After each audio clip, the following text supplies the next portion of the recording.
back here in New York, my friends. I have to admit, I'm having a bit of an emotional moment right now. I'm thinking just how amazing it is that I get to connect with you every day. I'm recording this in New York, but you could be listening from 2 continents over and it's just like I'm in the room with you. It's pretty incredible when you think about it, isn't it? And I think it's an incredibility that's lost on most of us in today's high-tech world. You know, we've become so accustomed to being able to bring our podcast, music, audiobooks, whatever we listen to with us wherever we go. Can you even fathom that there existed a time not too long ago where none of this existed? You know, no cell phones, no iPods, no MP3 players, no Discman, and no Walkman. In fact, according to folklore, people used to do things like walk places, take the bus, and even work out without any form of audio entertainment. True story. And it was living in this dystopian society that inspired Masaru Ibuka, co-founder of Sony, to make a personal request of his company: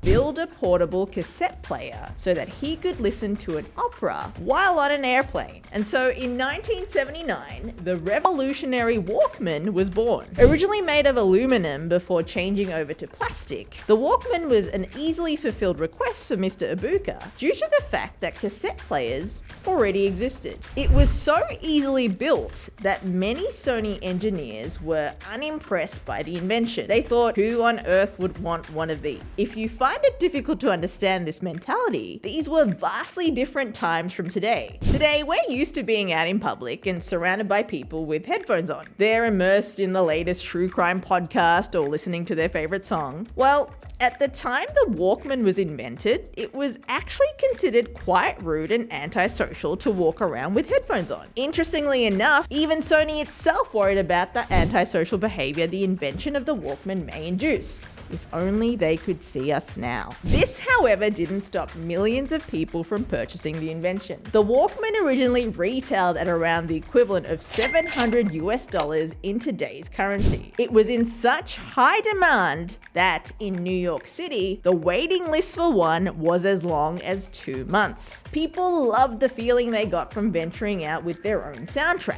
It made them feel like they were in their own little world.